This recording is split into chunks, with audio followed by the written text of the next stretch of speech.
Formula One now. Lewis Hamilton kept to the perfect race strategy to win the British Grand Prix for a second year in a row, but it really was a thrilling topsy-turvy kind of day at Silverstone, with even the weather playing its part. Starting on pole position, Hamilton had a poor start and was passed by both Williams drivers, meaning he went to the first corner in third place. He went on to regain the lead, only to lose it again after the first round of pit stops. Well, the turning point of the race came on lap 43.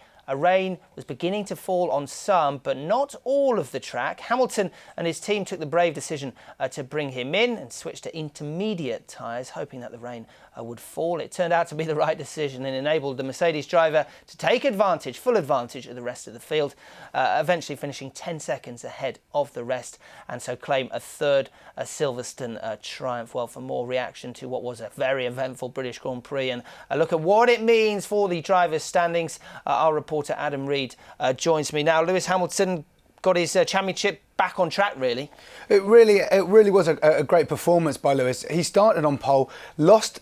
By the time he went to the first corner, he was third. Both Williams drivers passed him, Matt. And at the same time, he did so well to regain that lead again. That in-lap before that pit stop was called stunning by the Williams team. It was that good. It impressed them that much. The key moment, as we said, was on lap 43. Just a couple of laps before, Hamilton had run very far wide. But 43, he took the decision to come in, and that was the absolute perfect time. Could not have been a better time to come in, because Kimi Räikkönen had already come in and taking the opportunity to go to intermediates, but he went too soon. So therefore, his race was almost run, basically, and because Hamilton did it when he did, he got there, and by the end of it, he was 9 or 10 seconds ahead of the rest.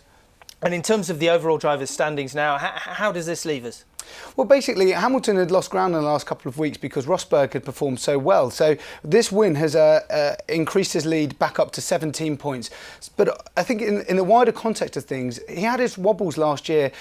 He did struggle at certain times last season. But this race really did show off all of his qualities. He did dedicate the win to the 140,000 people at Silverstone, the biggest Silverstone crowd in 20 years. As you can see there, it does extend it to 17 points, and it's his third triumph at Silverstone. So, and it really does mean a lot to him. And just finally, quickly, any other talking points after Silverstone and the British Grand Prix? Yeah, well, Nico Rosberg finished second, and Sebastian Vettel with a surprising third place. But just have a look, two names not on that leaderboard, two former world champions, Jenson Button and Fernando Alonso in the McLarens. They had another real torturous weekend. They took each other out on the opening lap. That was the end of Button's race. Alonso needed a new front wing, and eventually they did manage to get a single point. That was his first point of the year. Yeah, not looking good for them. Adam Reed, many thanks for now.